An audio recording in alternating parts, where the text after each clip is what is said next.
Praise లాడండి. అందరూ బాగున్నారు కదా. వాక్యంలోకి వెళ్ళే ముందు ప్రార్థించు. స్తోత్రం స్తోత్రం సర్వోన్నతుల సర్వశక్తిమంతుడ కృపామయడానికి లెక్కలేని స్తోత్రాలు నాయన ప్రభా.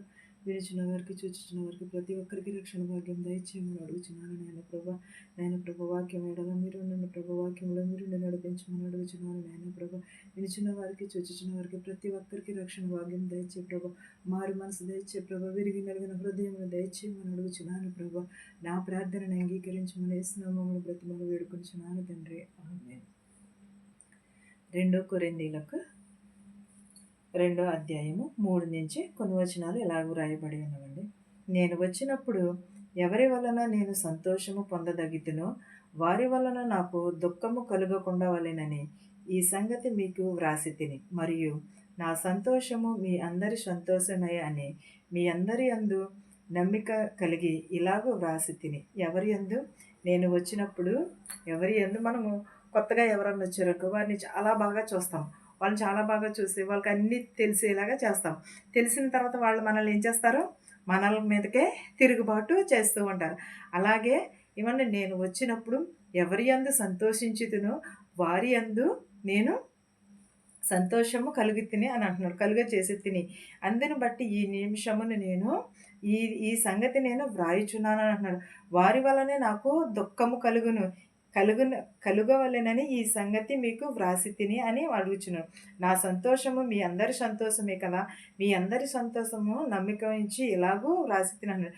మీ దుఃఖము కలుగవలెనని కాదు గాని మీ ఎడల నాకు కలిగి ఉన్న అత్యధికమైన ప్రేమను మీరు తెలుసుకొనవలెనని నిండు శ్రమతో మనోవేదనతో ఎంతో కన్నీరు విడుచుచు మీకు వ్రాసి తిని. ఎలాగూ మీ దుఃఖము కలుగవలెనని కాదు గాని మీ ఎడల నాకు కలిగి ఉన్న అధికమైన ప్రేమను మీరు తెలుసుకొనవలని అంటున్నాడు. నిండు శ్రమతో మనోవేదనతో ఎంతో కన్నీరు విడుచుచు మీకు వ్రాసి తిని అని అంటున్నాడు. మనకు శ్రమలు వస్తూ ఉంటాయి, శోధనలు వస్తూ ఉంటాయి. కానీ అవన్నీ విడిచిపెట్టి దేవుని యందే మనము ఈ రోజున శ్రమ వస్తే మీరు తరువాత నవ్వెదరు అని అన్నాడు. మీ నోటి నిండా నవ్వే ఉండును అని అంటున్నాడు. ఎవడైనాను దుఃఖము కలుగజేసి ఉండిన ఎడల నాకు మాత్రమే కాదు కొంత మట్టుకు మీ అందరికీ దుఃఖము కలుగజేసి ఉన్నాడు. నేను విశేష భారము నా వాని మీద మోపగోరక ఈ మాట చెప్పుచున్నాను. ఎలాగో ఎవడైనాను దుఃఖము కలుగజేసిన ఎడల నాకు మాత్రమే కాదు కొంత మట్టుకు మీ అందరికీ దుఃఖము కలుగజేసి ఉన్నాను. నేను విశేషము కాదు కానీ మరొక ఈ మాట చెప్పుచున్నాను. అట్టివాడు మీలో ఎక్కువ మంది వలన కలిగిన ఈ శిక్షయే చాలును గనుక మీరిక వానిని క్షమించి అందరి చుట్టూ ఆదరించుట మంచిది. లేని ఎడల ఒకవేళ వాడు అత్యధికమైన దుఃఖంలో మునిగిపోవు. మనము వచ్చినప్పుడు అందరినీ బాగా చేరదీస్తాం కదండి. చేరదీసిన తర్వాత వారు అన్నీ తెలుసుకున్న తర్వాత తిరిగి మరటు మన మీదకే చేస్తూ ఉంటారు. ఇవి అందరిలో జీవితాలలో జరుగుతాయి, అందరికీ కూడా జరుగుతాయి. కానీ కొంతమంది ఏం చేస్తారంటే క్షమించి వదిలేస్తారు. ఆ క్షమించి వదిలేయడం కూడా వాళ్ళకి అది మంచికి మనం వదిలేస్తాము. కానీ వాళ్ళైతే అది అలుసుగా తీసుకుని వాళ్ళు ఏం చేస్తారు? మన మీదకే తిరుగుబాటు చేస్తారు. మన మీదకే వాళ్ళు మనలనే తొక్కేయాలి, మనలనే వాళ్ళని హింసించాలి, మనలనే అల్లరిపాలు చేయాలి అని అనుకుంటారు. ఎందుకంటే మన గుట్టంతా వాళ్ళకి తెలుసు కాబట్టి, మనం ఎలా ఉంటున్నాము ఏంటనేది వాళ్ళకి తెలుసు కాబట్టి వాళ్ళు ఏం చేస్తారంటే మనలను శిక్షిస్తూ ఉంటారు, మనలను వాళ్ళు ఇదిస్తూ ఉంటారు. అలాగా కాకుండా ఏం చేయమంటున్నాడు? వారిని క్షమించి వదిలేయండి అని అంటున్నాడు. వారిని క్షమించి వారి మాటలను విశేషముగా పట్టించుకోవద్దను. అట్టివాడు మీలో ఎక్కువ మంది కలిగి ఉండిన సరే, ఎంతమంది ఉన్నను సరే క్షమించి వారిని ఆదరించి మంచిది లేని ఎడల ఒకవేళ వాడు అత్యధికమైన దుఃఖంలో, ఒకవేళ మనము వారిని క్షమించకపోతే వారు ఏం చేస్తారు? అత్యధికమైన దుఃఖంలో మునిగిపోతారు. ఆ మునిగిన దాన్ని బట్టి వారు మనోవేదనలతో ఏదైనా చేసుకుంటారు. ఈ రోజులు ఎలాగోనండి, చాలా భయంకరమైన రోజులు ఈ రోజుల్లో. ఎవరిని ఒక మాట అంటానికి సరిపలపోతున్నాం. ఎవరిని ఒక మాట అంటే 10 మాటలు అంటున్నారు. ఎవరినైనా అంటుంటే మన నోటి నుంచి మాట రాకుండానే వాళ్ళు అనేస్తూ ఉంటారు. అలా కన్నా ఒకవేళ అలా గనక అంటే వారు మనోవేదనతో వారు దుఃఖంలో మునిగిపోదురేమో అని అంటున్నాడు.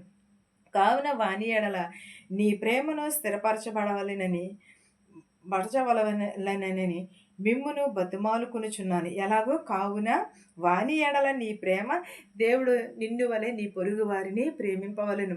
నీ శత్రువుని ప్రేమించమని అంటున్నాడు. నీ మిత్రువుని కాదు, ముందు నీ శత్రువుని క్షమించు. నీ నీ శత్రువుని ప్రేమించమని, నిన్ను వలె నీ పొరుగు వారిని కూడా ప్రేమించమని అంటున్నాడు. మనమంతా కూడా బైబిల్ అంతట్లో కూడా నిన్ను వలె నీ పొరుగు వారిని ప్రేమింపవలెననేదే మొదటి అది. ఎవరిని ప్రేమిస్తున్నాం మనం? మన సహోదరుని ప్రేమిస్తున్నామా? మన మిత్రుని మన సహోదరునే ప్రేమించం మనం. అలాంటిది మన శత్రువుని ఏమి ప్రేమిస్తాము? మన శత్రువుని ఎలా క్షమిస్తాము? ఒక్కసారి మన హృదయాన్ని దేవుడు ఏమన్నా శత్రువుని ప్రేమించమని అంటున్నాడు. శత్రువులని క్షమించమని అంటున్నాడు. మనకి చేసిన చెడు చేస్తే వాళ్ళకి మంచే చేయమంటున్నాడు. వాటి క్రియలను బట్టి వాళ్ళు ప్రతిఫలము పొందుకుంటారు. ఒకవేళ వాళ్ళు మనకు చెడు చేశారని మనం చెడు చేస్తే వాళ్ళకి మనకి సమానమే. ఒకవేళ వాళ్ళు కూడా మనం కూడా సమానమైపోతాం. కానీ దేవుడు అన్నీ చూస్తున్నాడు. ఒకవేళ చీకట్లో చేసిన వెలుగులో చేసిన ఎలా చేసినా సరే దేవుడు ప్రతిదీ చూస్తున్నాడు. అది చూసిన దాన్ని బట్టే మనకి ఏమొస్తుంది? ప్రతిఫలమును దయచేస్తానంటున్నాడు. అత్యధికమైన దుఃఖంలో మునిగిపోస్తే ఒకవేళ నీ ప్రేమను స్థిరపరచవలేనని అంటున్నాడు. మిమ్మును బతిమాలుకొనుచున్నాను అంటున్నాడు. ఒకవేళ వాళ్ళకి అధికమైన దుఃఖంలో మునిగిపోతే మన ప్రేమను స్థిరపరచమని అంటున్నాడు.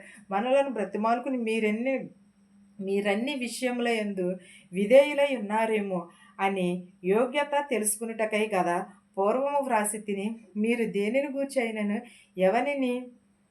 ఎవరిని క్షమించుచున్నారో నేనును వానిని క్షమించుచున్నాను. అంటే మీరు యోగ్యత గలవారే, అన్ని విషయంలోనూ విధేయత గలవారై ఉండి మీరు దేనిని క్షమిస్తున్నారో హృదయపూర్వకంగా వ్రాసితిని. మీరు దేనిని అయినను ఎవరిని క్షమించుచున్నారో నేనును వానిని క్షమించుచున్నాను అని అంటున్నాడు.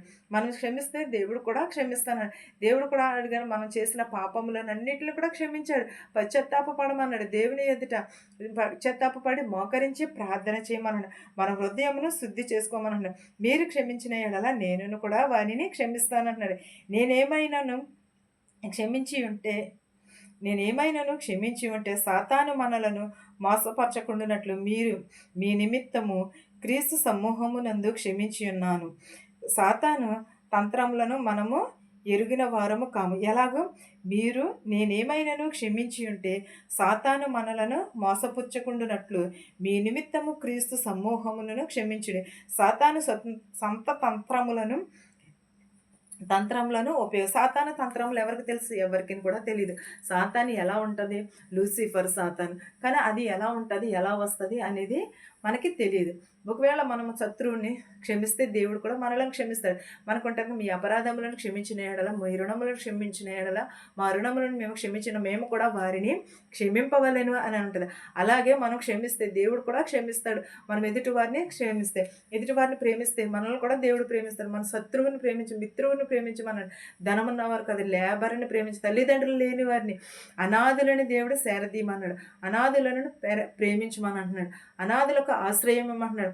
అప్పుడు మనము కూడా ఆ యొక్క స్థితి వచ్చినప్పుడు దేవుడు మనల్ని కూడా అప్పుడు క్షమిస్తానంటున్నాడు. వాటిని బట్టే మనకి ప్రతిఫలం ఇస్తానంటున్నాడు. వాటిని బట్టే మనకి దయచేస్తానంటున్నాడు. మనం ఏమి విత్తుతామో అదే కోస్తామన్నాడు. మనం ఎదుటి వారిని క్షమిస్తే దేవుడు మనల్ని కూడా క్షమిస్తాడు. మనందరం కూడా క్షమాపణ కలిగిన హృదయం కలిగి ఉండుటకు దేవుని కొరకు ప్రార్థించుకొని స్తోత్రం సర్వోన్నతుడ సర్వశక్తిమంతుడ కృపామయడానికి లెక్కలేని స్తోత్రాలు నాయన ప్రభా. వినిచిన వారికి చూచిన వారికి ప్రతి ఒక్కరికి రక్షణ భాగ్యము దయచే ప్రభా. అనేకమైన ఆత్మలను రక్షించుకునే భాగ్యము దయచే ప్రభా. శత్రువులను మిత్రులను దీవించిన ప్రభా. ధనికులనేమి భేదలనేమి దీవించిన ప్రభా. ఈ శ్రమ కాలంలో ఉపవాసం ఉన్న ప్రతి ఒక్క బిడ్డని ప్రభా, ఈ సమయంలో సాతాను వచ్చి దొంగిలించుకుపోతుందేమో ప్రభా. నిలకడగలిగి జీవించుటకు సహాయం చే ప్రభా. స్థిరత్వం కలిగి జీవించుటకు సహాయం చే ప్రభా. ప్రతి ఒక్కరి కుటుంబాలలో శాంతిని సమాధానమును దయచే ప్రభా. వీరికి కలిగిన హృదయం దయచే ప్రభా. రక్షణ భాగ్యమును దయచేయమని అడుగుచున్నాను ప్రభా. నాన్న ప్రభా, మస్తు తెలిసిన వారు కానీ తెలియని ప్రతి ఒక్కరిని ప్రభా, ఎవరెవరినైతే ప్రభు చేతి పనులు చేస్తున్నారు వారి చేతి పనులన్నీ దీవించమని అడుగుచున్నాను ప్రభా. పంట పొలాలను దీవించమని అడుగుచున్నాను ప్రభా. ఇతర దేశాల్లో పని చేసుకుంటున్న ఒక శక్తిని బలమును దయచే ప్రభా. అనేకమైన రోగములతో వ్యాధులతో బాధపడుచున్నారు ప్రభా. స్వస్థపరచు యెహోవాని నేను అన్నాను. నేను ప్రభువాన్ని స్వస్థపరిచి లేవనెత్తమని అడుగుచున్నాను ప్రభా. పిల్లలు లేని వారికి పిల్లలు దయచే ప్రభా. గర్భిణీ స్త్రీలకు సిలువని కాలం దయచే ఎదవరాలు బిడ్డలను దీవించి ప్రభా. ప్రతి ఒక్కరికి ప్రభా శాంతిని సమాధానం దయచే ప్రభా. మా దేశాలని మా సంఘాలని దీవించమని అడుగుచున్నాం ప్రభా. ప్రతి ఒక్కరి కుటుంబంలో శాంతిని సమాధానం దయచేయమని అడుగుచున్నాం ప్రభా. విరిగి నలుగున హృదయమును దయచే ప్రభా, రక్షణ భాగ్యమును దయచేయమని అడుగుచున్నాం ప్రభా. నిత్యము నా కుటుంబమును ప్రభ జ్ఞాపకం చేసుకోమని అడుగుచున్నారు తండ్రి. ఆమేన్. పరలోకమందున మా తండ్రి, నీ నామము పరిశుద్ధపరచబడును గాక, నీ రాజ్యము వచ్చును గాక, నీ చిత్తము పరలోకమందు భూమి నెరవేరినట్లును మా అనుదిన ఆహారం నేడు మాకు దయచేయము.